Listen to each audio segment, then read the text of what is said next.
Today we're making a delicious matcha crepe cake together. It's light, creamy and so impressive, but super simple when you break it down step by step. Let's get started. What you need for the crepes: flour, warm milk, sugar. We don't use a lot of sugar because we don't like crepes that are too sweet. But if you love sweet crepes, go ahead and add 20 grams more. You also need melted butter, medium eggs, a pinch of salt, and a good quality Japanese matcha powder. It gives the crepes a beautiful color and delicious taste. Don't add more than the recipe says. This is just the right amount for great flavor without overpowering the other ingredients.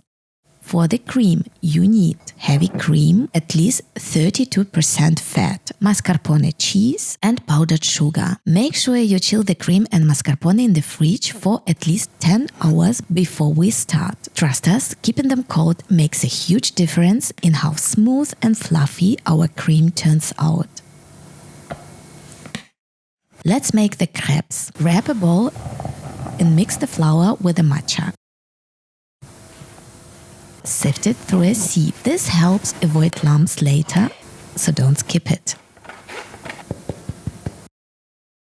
Now, crack in the eggs, toss in the salt and sugar, and add a bit of vanilla extract if you like.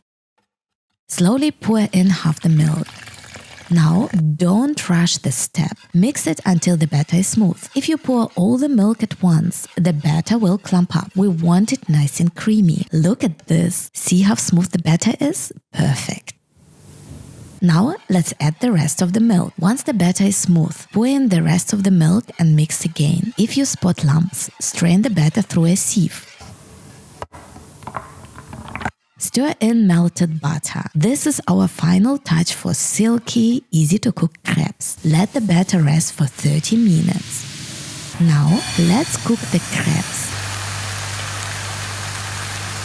Heat your non-stick pan over medium heat. Set it around 6 out of 9 if you have numbered settings. This way the crepes will be soft. We need soft crepes for the recipe, not crispy ones. For the first crepe, lightly grease the pan with a bit of vegetable oil and wipe off the excess. You just need to grease it lightly. After that, we don't add any more oil since the crepes already have butter in them. But it all depends on your pan. If the crepes start sticking, you can grease the pan again.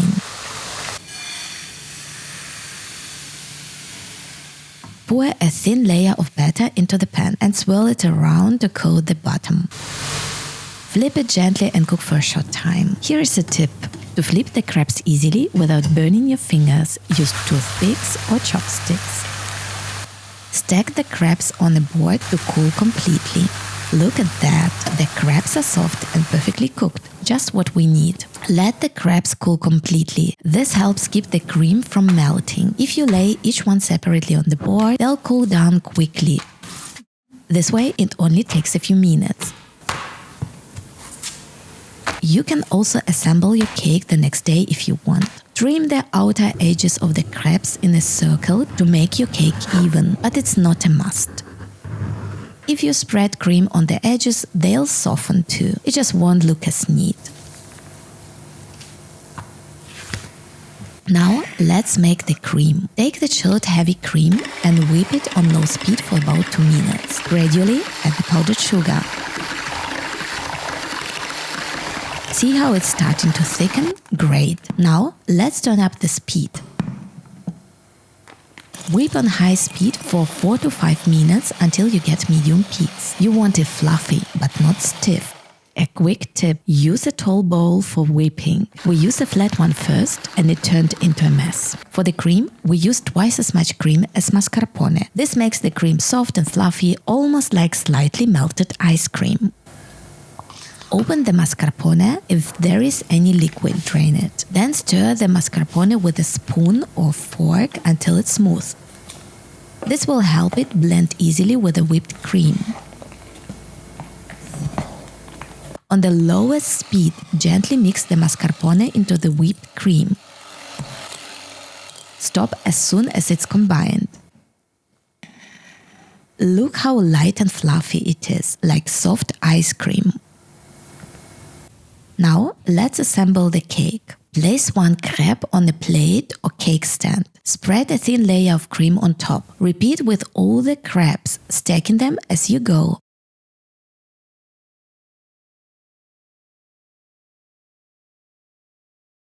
It's important that the crepes are completely cool before you layer them with cream.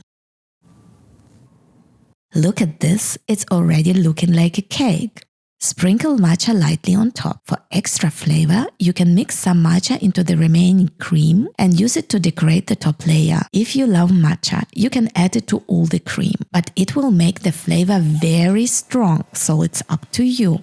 Pop the cake in the fridge for at least 3 hours to set. But honestly, if you're too excited to wait, go ahead and slice a piece right away. It cuts beautifully even when freshly assembled. Here's our cake, so tall, soft and ready to enjoy. And that's it. We just made a stunning matcha crepe cake together. Don't forget to share a photo of your creation. We'd love to see that.